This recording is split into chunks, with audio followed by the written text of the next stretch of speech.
আসসালামু আলাইকুম ওয়া রাহমাতুল্লাহ। Welcome to my channel. আজকে আপনাদের সাথে শেয়ার করব ডালের বড়া কিভাবে খুব সহজেই বানানো যায়।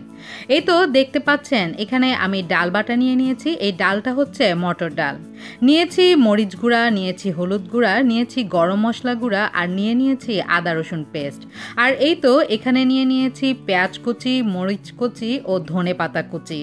এগুলো সব আমি ভালো করে মিক্স করে নিব।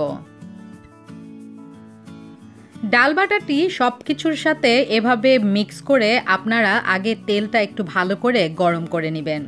তেলটা ভালো করে গরম করে আপনারা আপনাদের যে কোনো সাইজের ডালের বড়া করে এই তেলের মধ্যে ছেড়ে দিবেন। তবে আপনারা আগুনের ভলিউমটা একটু কম রাখবেন, কারণ যদি আপনারা বাড়িয়ে দেন তাহলে দেখা যাবে ডালের বড়াটা পুড়ে গিয়েছে আর ভিতরে রয়ে গিয়েছে কাঁচা। তো এভাবেই আমি ডালের বড়াটা ছেড়ে দিচ্ছি। একদিকে আমি ডালের বড়াগুলো ভাজতে থাকি আর আরেকদিকে আমি আপনাদেরকে কিছু সহজ টিপস দিয়ে দিচ্ছি। আপনারা যারা রেগুলার ডালের বড়া খেতে খুব বেশি পছন্দ করেন তারা একসাথে কিছু ডাল বাটিয়ে অথবা ব্লান্ড করে ফ্রিজ আপ করতে পারেন। তবে ফ্রিজ আপ করার ক্ষেত্রে আপনারা ডালটা বাটার পর সব মশলা মিক্স করে তারপরে রাখবেন।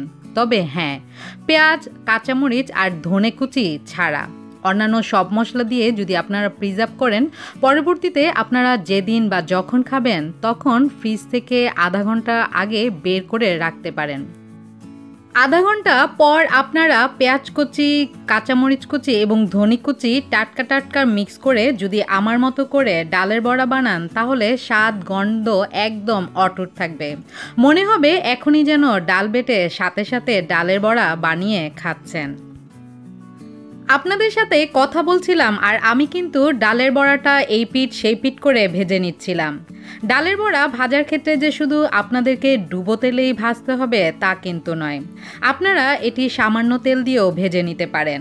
তবে ডুবো তেলে ভাজলে ডালের বড়া স্বাদটা আমার মনে হয় একটু বেশি হয়, কারণ চারিদিকটা খুব সুন্দর করে লাল হয়। দেখতেই পাচ্ছেন কালারটা কত সুন্দর হয়েছে।